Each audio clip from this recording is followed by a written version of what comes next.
Welcome in to another episode of Level Agency's Test, Learn, Grow podcast. I'm Dale Reether, digital marketing lead here at Level, and I'll be your host for today. Today, we're talking about generative AI's major impact on marketing and the business world at large, and how executives should be thinking about applying it to their organizations now and in the future. And with that, I'm super excited to be joined by two incredible guests, our very own Patrick Patterson, CEO of Level Agency, and Tessa Burg, Chief Technology Officer at ModUp. And with that, I'd like to welcome them both in.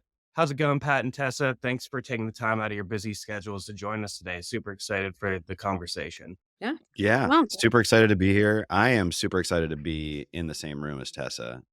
We got to talk on the stage at the Marketing AI conference, and she humbly talked about her background and what she was doing, and then ended up being one of the most engaging deliveries in that panel we were having. So, Tessa, thank you so much for talking to us today. I'm super excited to pick your mind a little bit. yeah, thank you so much for having me. And I feel the same. You were very intimidating. That was a very intimidating setup. So I'm glad that the delivery went off well. But I was so intrigued about Level's ability to apply these applications so quickly. I mean, comparatively, and it's not a small company. So kudos to Level for really embracing what's next in the future. And getting started. A lot of people I know struggle with just that, let's give it a try. So excited to be here and continue the conversation. Yeah, absolutely. You want to give us a little background on yourself? Sure. So I started more on the developer and IT side, and then very quickly got to know the marketing department and saw that they were making a lot of the decisions. So I wanted to get more into that world. I love customer data, and that took me down the road of learning more about user experience and how data can really inform an awesome process and then bring in the tech. And that's still a process that I use today. So I've always sat between the development world and technology and marketing and trying to be the bridge between the two to create a great experience that's measurable and helps us learn. Yeah, that's great. A little bit about me. So I was math and computer science. So like what I like to say, I went to the dark side that is marketing Yeah. in 2005. But it was like kind of that moment in 2005, and anyone that was doing marketing around that time probably remembers. I brought this technology angle, this data-driven decision-making angle to marketing. This is before the term performance marketing even existed, right? And it was like inventing fire in the marketing department. It's like, what do you mean we can use pivot tables? Like, yeah, let's figure out how to use pivot tables. And so, from that to business intelligence to now kind of this newer revolution around technology and automation and AI, it's been a really exciting journey for me as a technologist to be in this marketing world. And to kind of to your point, Tessa, like marketing gets to have a ton of fun. They also are kind of on the bleeding edge. Like it's a little bit of a wild, wild west situation. And so if you love product, if you love creating things, if you love creating proof of concepts, it's a great place to be because there's budget for testing and there's appetite for testing and learning. And so it's just such an exciting place to be able to implement some of the really cool technology ideas that I'm sure get bounced around in your head a lot, right? Absolutely. I agree. At ModUp as the CTO, I oversee IT now and then help inform marketing. But having that marketing hat means IT gets some budget, where historically that's not the case. Now we're talking about what does our infrastructure have to look like? What do the databases have to be? How much power do we need to drive this? So it's a very exciting place to be because, yeah, IT used to kind of get the shaft. It was all about how much money can you save? Not That's right. Yeah. how much growth can you drive? That's right. Yeah. Awesome. Well, I wanted to set the stage a little bit with you both just around why this topic is so crucial for senior leaders and executives right now. As you started to go into it a little bit, just talking about like, how do you inject this into your organization? The technology is so new. At our summit, we had someone come on and say, he was very smart and say, there's no experts in this right now. Nobody knows what's going on. Why is it important for executive leaders like yourself to really start to wrap their hands around this and at least start to understand what's going on, as everyone's trying to figure out how to incorporate AI into their everyday work processes? Yeah. So there's two paths that I think executives should be excited about and aware about. One, you should be excited that this can revolutionize your team's growth paths and their careers. And if you really embrace what it can do for your team and you start to lead by example, then they too won't be scared to get started. Uh, I think the other side executives need to be aware of is the risk and the doors. I call them like in IT, this can open some doors, this can open some vulnerabilities in your stack, and making sure that you're putting in the right training, management processes as you start to empower people to use these tools. And there's a level of acceptance, accepting that this will change the way we all work. This will change the way we price. This will change the type of deliverables we get to serve our clients with, they get to use from us. But also, you have to do it judiciously, and always have an eye on like what the risk can be and how am I managing that while not taking away and setting blockers that slow progress. Yeah, it's crazy, right? It's Dale, to your point, like it's new. And there are no like playbooks really for a lot of this stuff. There's no, 20-year study that McKinsey did that we can pull from that is going to help us with risk management and risk mitigation for this. And I think that's good and it's bad. Like it's good to recognize the fact that this is so new because I think we're all at least I am. I'm in this bubble where I hear and I talk about all this and I think about it a lot. And I think like, oh, everyone knows what's going on. Everyone's talking about this. And then we realize actually we're in this 1% bubble of doing this. And so like there's this first step of like in my opinion, like education around what it can do and what it can't do. And in whatever room I'm in, executives, creatives, marketers, technologists, there is a bias. There's an inherent understanding or belief of what it can and can't do. And so I think it's really important to like first educate, and then Tessa, as you said, then lead from example. Right? Is how do the leaders in the organization use it? How do we get out of the way of people testing and learning and figuring this out for themselves? And I think that's super key to adoption. I think Tessa, you've probably heard me say this. I think I said it. But it's like the calculator was invented. We're all using abacuses. The calculator was invented. And, can you imagine a CTO coming down into the company and saying, no, keep using your abacuses. You're not allowed to use the calculator because we're all afraid of what it's going to do. Right. And so like there has to be this like top down like permission to try, but that comes with education and understanding and really like this is what it is, this is what it's not, right? Because that's almost equally important because people think it's something that it's not in a lot of places, right? So I think that's spot on. I agree. And just to add to that, I think a lot of the people who don't understand what it's not have also not tried and not invested any of their time in education. And that is so important. So you have to create those spaces for your team. The same time, your team has to take the initiative and want to learn. And that can be a hump. And we also see that with our clients. So how are you helping bring your clients along when they ask questions like, you're definitely not using this for any of our work, right? It's like, oh, interesting question. And why not? Where's your concern with that? And let's start there. And maybe we have to do some live demos, some live trainings, but it is so important to give people that space and recognize that it's not coming from a place of they won't change. It's coming from a place of caution and need for process and education. So let's dig into that a little bit. I'd love to start talking about, I don't know if we're ready to start talking about the technology specifically yet, but how are you guys thinking about creating those spaces for people and starting to get people the right education? I think it's interesting the understanding of what it is and what it isn't, because that's also changing almost on a daily basis.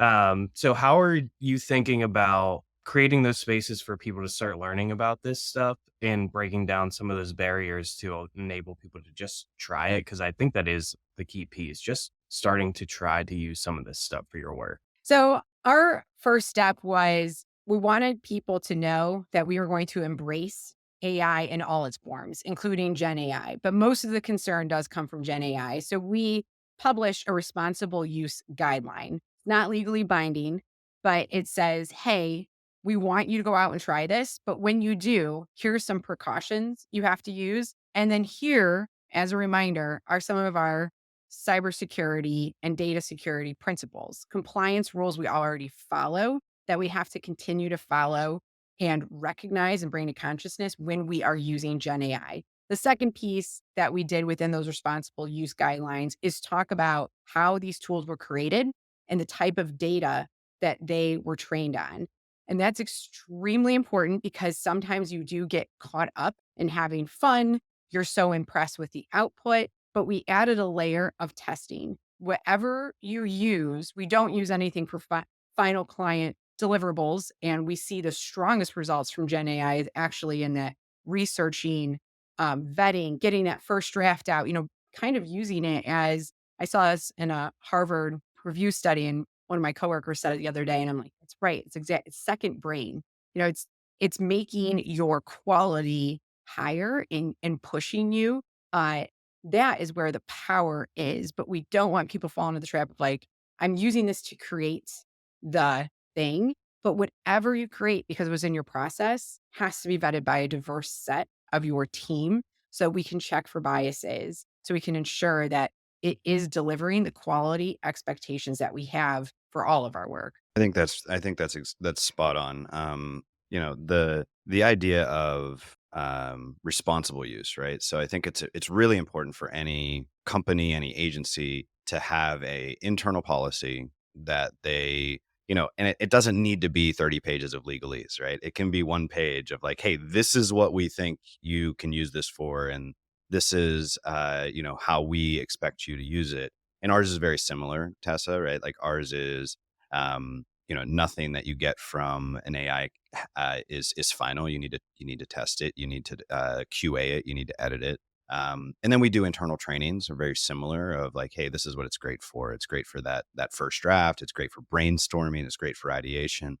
Then there's a middle part that is human, and then actually I like the end part, which is QA and editing, because it's really good at that too, right? But that middle human part of taking that draft into, okay, I had a blank page before, I don't have a blank page now. Let me get it to something that's great. And then make sure I hit the brief, right? Go back and have it do that. So it's kind of like this, to me, this beginning and ending part of any task, really. But it's when you get into this, this is an interesting thought, right? So if employees are using generative AI and they're using it end to end and they're not doing that human part in the middle, and then the output is as good as the output as it used to be, like that should be a moment when we look at that and say, what is happening in our process? Like, is that the output we want? Right. And how do we change our process, our quality QA control, or do we think about like, hey, if we can get this now out of the AI in 5 seconds, then we could actually deliver this to our clients by inserting some humans on top of it. Because I really think like anything where the time and energy has gone to zero, any task where generative AI has made that task go to 0 minutes, all of that's going to be commoditized in the next 6 to 12 months. And so there's no value in it anymore. Okay, if that is the thing, all these people that are like using it to create content that is mediocre and throwing up thousands of articles online and creating, all of this stuff that's mediocre, like all of that's now value like baseline. And so our jobs now is to figure out, okay, how do we go from baseline, just as it used to be, baseline, which has been raised, to now this, because that's how we're going to continue to function as an agency. That's what our clients are going to expect from us. How do you go from this to this? That's always what agencies have done, right? And so like that's a really interesting thought of like, hey, if you didn't need a human, okay, now let's go back and look at that process. How can we put a human on it to add a ton more value to that whole process? Yeah, I agree. The fueling critical thinking should be the measure that you use the tool correctly. If you did not question it, if you didn't increase your creativity, critical thinking, look at it from many different angles, then you, in some ways, kind of wasted the time that you saved because it should push you. The quality should be better. Yeah. And any time where you're just taking an export out of ChatGPT or Claude and just sending it over, like that should be a point where you're just questioning what you're doing, right?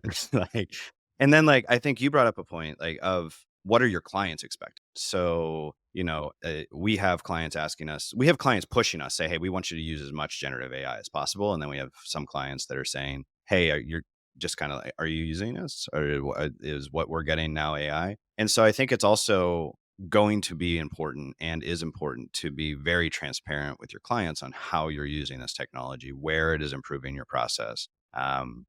If before you were delivering 4 concepts and now you're delivering 7 and 3 of those are now AI and 4 are not, like it might be interesting to show those and then say, hey, these were the ones that were generated by AI. These took 10 seconds and these took 3 hours. And so, there's this time and quality concept that we have to look at with everything that we're doing. Um, because, in that ideation phase, if we can actually spend 10 seconds versus 3 hours, then can we get to market faster?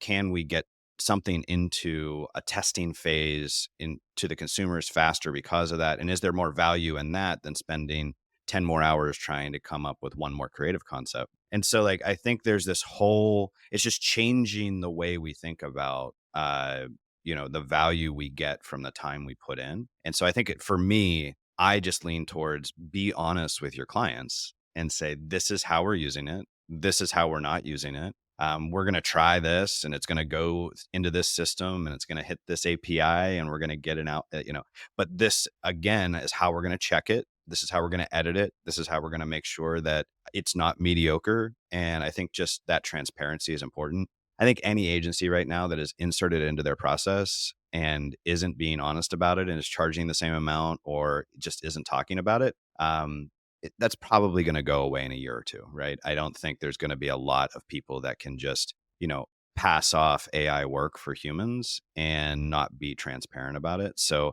I just lean towards, let's just be candid. This is how we're using it. This is how we'd like to use it. This is how it benefits you, right? Everyone's just looking for, how does it benefit me or my company? And we're like, hey, this is now cheaper for you or faster for you, or we can get to market faster for you. Yeah. And I think it's really like choose your own adventure. So the price per concept might go down and you can generate a whole lot more. And there will be clients who might have that, or who do have, would need to have that test and learn mindset to say, okay, yes, I want to see if we do a bunch of these different creative executions, I kind of want to see what works for who, where. Then you also have clients, it's not that they don't have the test and learn mindset, but they need to see something way more finished. They're more of those planners, they're the bigger brands. And that's where pricing on quality might start to come into play. I think one thing for sure, no matter which way you go and choose your own adventure, whether it's the test and learn and my price per deliverable is coming down, or the more strategic, I need to have things elevated up higher and sort of all planned out before I even step into market, ours, I think, will stop being a way that we measure the quality of our work. It's going to be, do I get to market faster? Do I get to market better? And I agree, be transparent and know that, or at least help clients understand you can't do both. Like we can get a bazillion different concepts, but they're not all going to be the same amount of quality as if we generate a bazillion different concepts, took in more inputs and started stringing together apps. Like bringing the data, if you did market research and you have some AI within your market research platform, and then pairing that with the Gen AI app, and then perhaps you have a data scientist who can do a model, that's going to take longer than if I just spit out a bunch of concepts. So I think it's important to be transparent. And I think it's important to let clients know this is choose your own adventure, but what you're paying for is the value of the output based on the path you want to go down. Yeah. And the idea, and we don't do a ton of logo generation, so I like to pick on logo generation, just in general. But the like let's say you spent $500,000 on a logo and it takes 6 months, right? And the output of that is wonderful. It's amazing. And you're so happy with it. You're so happy that you got this logo in 6 months and you paid $500,000 for it. And you're very convinced of the process that you went through was complete and really captures everything. And you did your acceptance, you did your QA and you tested it, your user focus groups, and everyone loves it and it's great. Now, if I came to you and said 10 minutes, or let's be honest, a week after you asked me and I gave you that same logo, is it worth more or is it worth less that I gave it to you in a week versus 6 months? Right. And the answer it's worth more, right? If it's the exact same logo in a week versus 6 months, you've just saved me 5 months and 3 weeks. And so I would actually pay you more. But the hour model, the retainer model that we actually do, we are about 50 to 60% retainer right now. Incentivizes agencies, not us, but like it could incentivize agencies to say, well, let's take the 6 months to do it, right? And so and it's this weird thing because if I do it in a week and I deliver it, I'm only going to be able to charge you for that week versus charge you for the value that I created for your logo. And that is like that's one of the most interesting parts of what's happening right is the whole value creation model has changed. And it's the first time it's really changed in about 20 years, right? Every 20 years in marketing, you start to see the value creation models change a little bit. And it's the first time it's really changed in the past 20 years. And it's a really exciting moment where we can say, no, this is the value of it. And that's where I go back to getting out of your head that everyone knows about AI and everyone is as advanced as you are because you're in the bubble. Like, I think there's actually a ton of value that can be brought just because you're on the leading edge and you can do things faster and you can do things better. And you've already thought through a generative AI policy internally, Tessa, and you already have, a data scientist on staff and you're thinking about cybersecurity. Like you're in the top echelon of agencies just because of those things, right? And it's easy for you and I to sit here and be like, well, every agency's like that, right?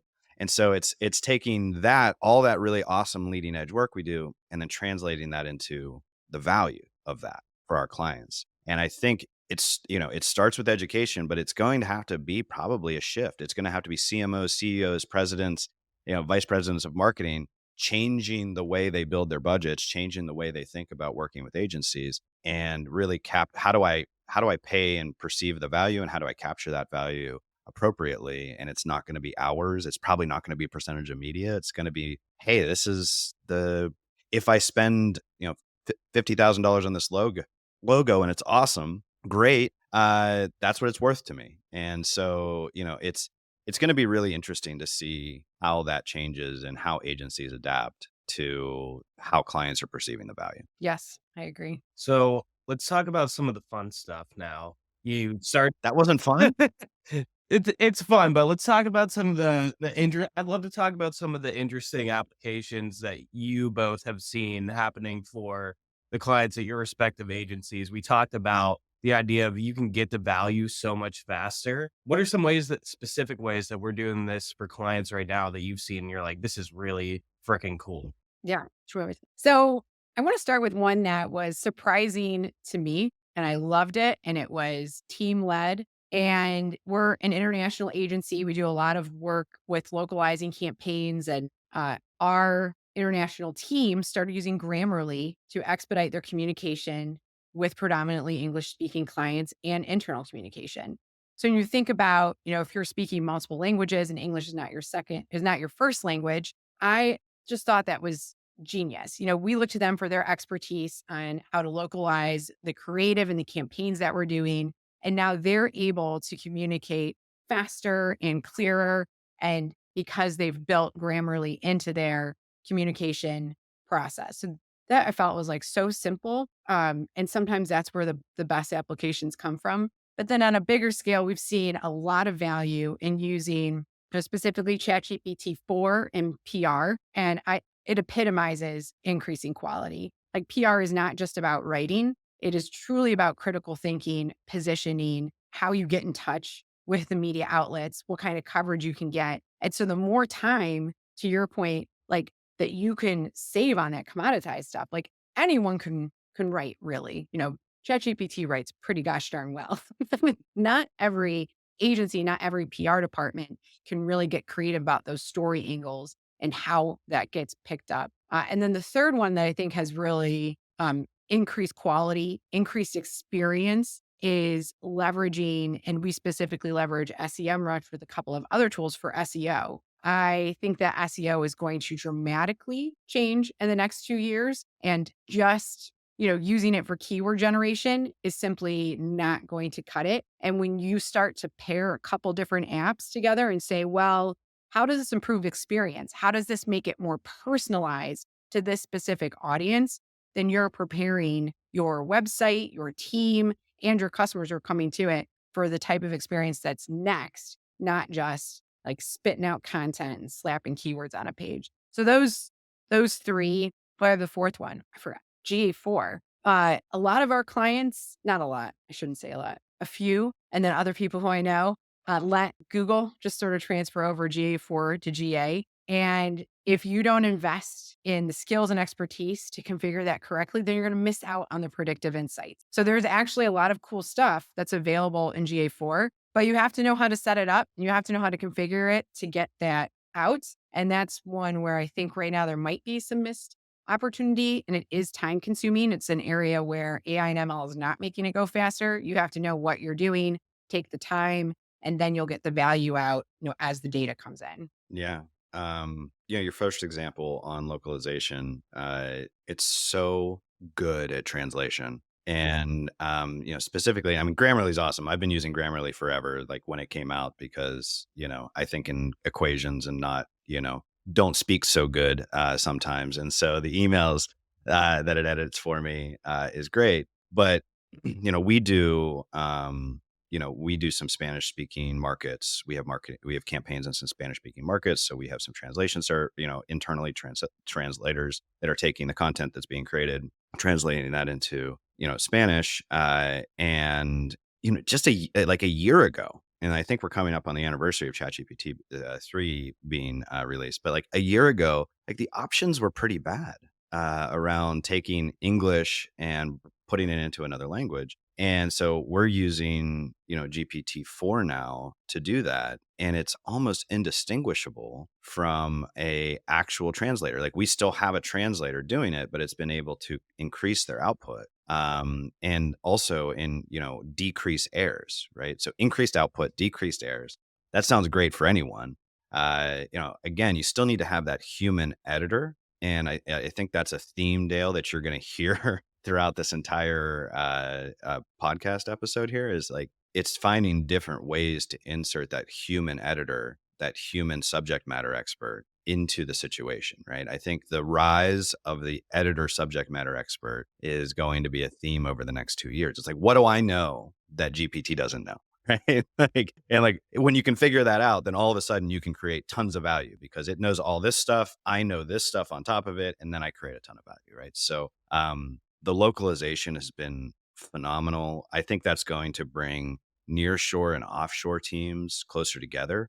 And I think you're going to see, some changes in models on how people work next year in more nearshoring and more offshoring because of that. Because that breaks down one of the crazy barriers that used to exist. And, and now it doesn't exist anymore, right? Like literally overnight, it doesn't exist anymore. It's wild.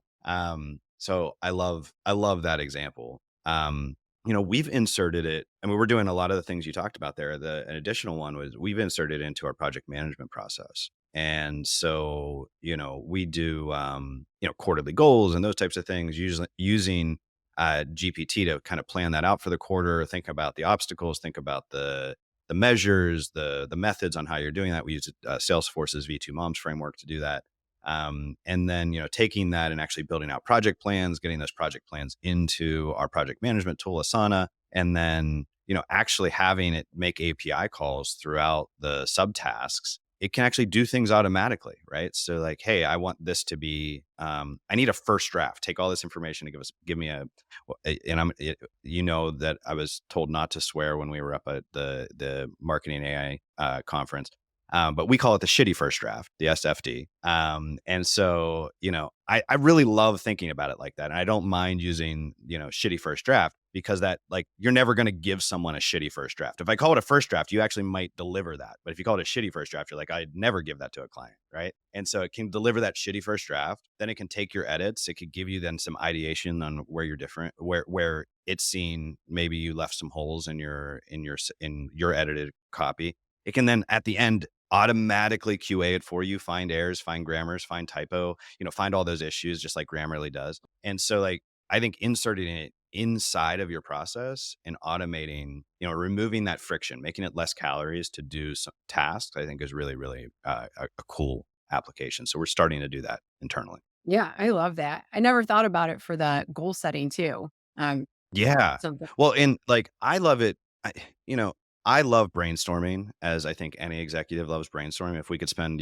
40 hours a week just brainstorming, we'd probably do that. And so, I find myself, but brainstorming is expensive when you think about it, right? Let's get 10 of the probably highest paid or just 10 people in a room. It doesn't matter. And all think about ideas. Very expensive meeting. And so when you do that, it has to be a really important thing you're brainstorming. And I love this idea of ChatGPT actually taking the brainstorming cost to zero, right? And so now I can brainstorm silly things. And right, I can go to it with a silly idea and brainstorm it, have it beat it up back and forth with me before I even talk to my team about it, which is really, really cool. So I use it a lot for that. But then in that goal setting, I'll have it brainstorm like, hey, I'm like, I have this crazy idea. Create this V2 mom for me. I'm like, oh, that's not good enough. Let's do this. What am I missing? And that question alone, like, what am I missing from this is so powerful to remove bias, just to like remove those horse blinders that sometimes we have on where we're not seeing this side and this side of our organization or our client's organization. And so it's super powerful for that. And I love that for, when you're at the beginning of planning your project, like, what am I not seeing? yeah, no, I love that example. We do something similar, and I guess we should be pulling it into our full process, but for the marketing, like podcasts are expensive. So if we're going to take the time to record this and then do a newsletter, our team has done a really awesome job on kind of stringing those things together to be more automated. The example you gave is it really shows how ChatGPT can be that second brain, where it's increasing your critical thinking creativity, not replacing it. That's right. 100%. Yeah, I love the brainstorming talk track. I think the one thing, really cool thing I've seen our teams doing is starting to build personas for our clients within ChatGPT. And Pat, you mentioned there might be more of a shift to those roles becoming like subject matter experts. And like, what do you know that the AI doesn't know? So you could spend more of your time doing the human work, the hard work, talking to our customers, really understanding the market, training AIs based on that. And then you can help get to ideas faster that are still relevant to their audience because you've taken the time to build that. So I thought that was a really cool application that I've seen our teams doing internally is like building our customer's customer within an AI.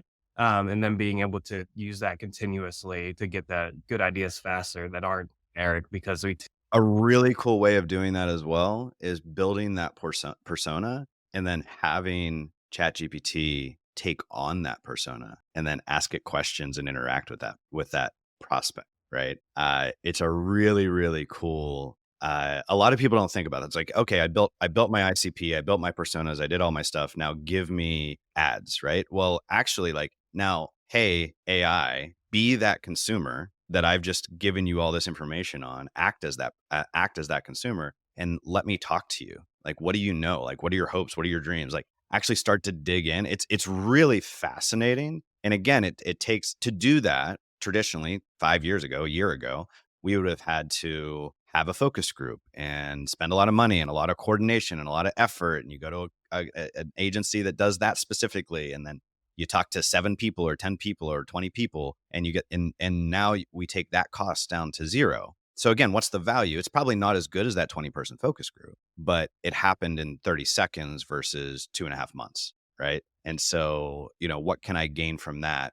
And then when do I need to take it to the focus group, right? When do I need to do that? And again, I think those are amazing use cases that if people just jumped in and did it and started trying it, they would realize it's not scary, right? And I see everyone like, oh, it's going to take jobs, it's going to do all these things. Like maybe it's possible. Like all of those things are definitely possible. But I've never talked to anyone inside of our organization or our clients' organizations that wants to do the mundane, work that can be automated through AI. No one wants to do that work, right? So like, what's in it for me? Like, I'm going to take away all of the stupid work that you're doing, all of the automatable work, and all you get to do is the fun stuff. 40 hours a week of fun stuff. Who doesn't want to do that? I want to do that. you'll be in less meetings. You'll be in less spreadsheets. You're going to be just having more fun. And like, I mean, I think that's why we're all here, right? Is to Or have fun on a daily basis. Or I think almost all the people I work with, I'm trying to think of someone who doesn't. We love our job. We love what we do. We've invested a lot in our careers. And in your focus group example, the person who's an expert in hosting a focus group now has the power to get more out of that focus group. Like, why wouldn't you start with ChatGPT? Because now when you do go to the focus group, you're going to get richer insights. Because again, it's like the first draft you were talking about. We all know that our first drafts, our first thought, no matter how expert we are, can always be better. And so now you're vetting better. And we all have so much pride and in our careers and in our paths and our journey and our expertise.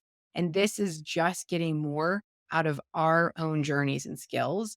So it is exciting. It doesn't mean it's replacing us. It means, I hear this a lot, you're getting superpowers and you'll start to see that in the output. And then that will bring a different level of sort of pride and excitement to what you're doing. 100%. So I know we're coming up against it. Before we wrap, I want to get one hot take from each of you. Tessa, I know you said you think SEO is going to change really drastically over the next 2 years. Pat, you were talking a little bit about how subject matter expert roles and like prompters might come more to the forefront of roles in marketing. And you said ChatGPT 3's anniversary of 1 year is coming up soon, and that like kind of blew my mind because it's moving so fast. Like how much has changed since Q4 of last year? I want one hot take from each of you, whether it be around the technology or the roles that we all have. What's going to happen in the next 2 years? Because so much has happened just in the past 12 months. Well, before we get into the hot take, let me just say this. I think in a year from now, we're going to look back on this conversation and the technology we have today, and it's all going to be laughable, right? I think we're going to look back to this moment when the technology has never been worse than it is today, right? It will never be worse than it is today because it will only get better, but it's moving so fast that in a year from now, like what we're doing in ChatGPT and the things we're excited about, we're going to look back and be like, oh, that's real low fidelity. Like this is that was phase zero, right? And that wasn't even the surface of what we're able to do. And so I think like going 2 years into the future, Dale, there would have to be some super hot takes that go 2 years into the future. But like I think first I'll give a somewhat hot take, maybe medium lukewarm take, but I don't think prompt engineers are going to be a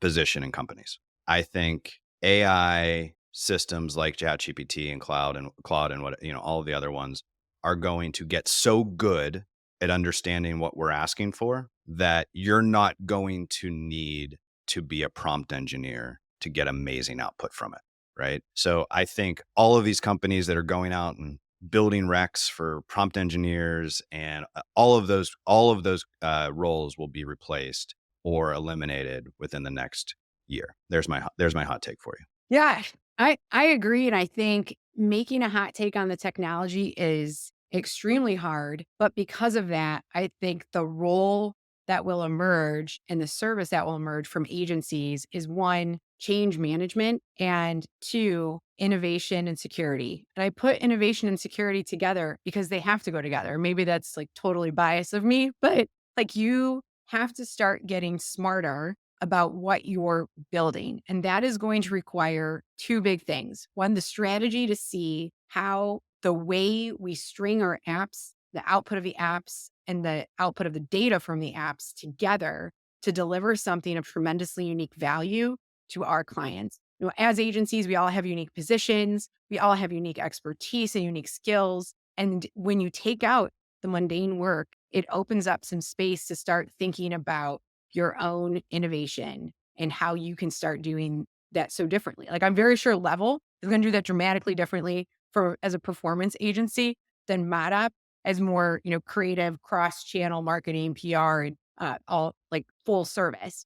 But what we have to look at in that full service lens is what unique thing can we carve out across that entire landscape? And then for performance, I feel like in your test and learn mindset, the possibilities are endless in testing. So I feel like, and maybe that's too optimistic, too biased, but you have to pair the innovation with the security and always be looking and testing. And then I think agencies will have like change management core expertise that you do for yourself and that you do for clients. Yeah.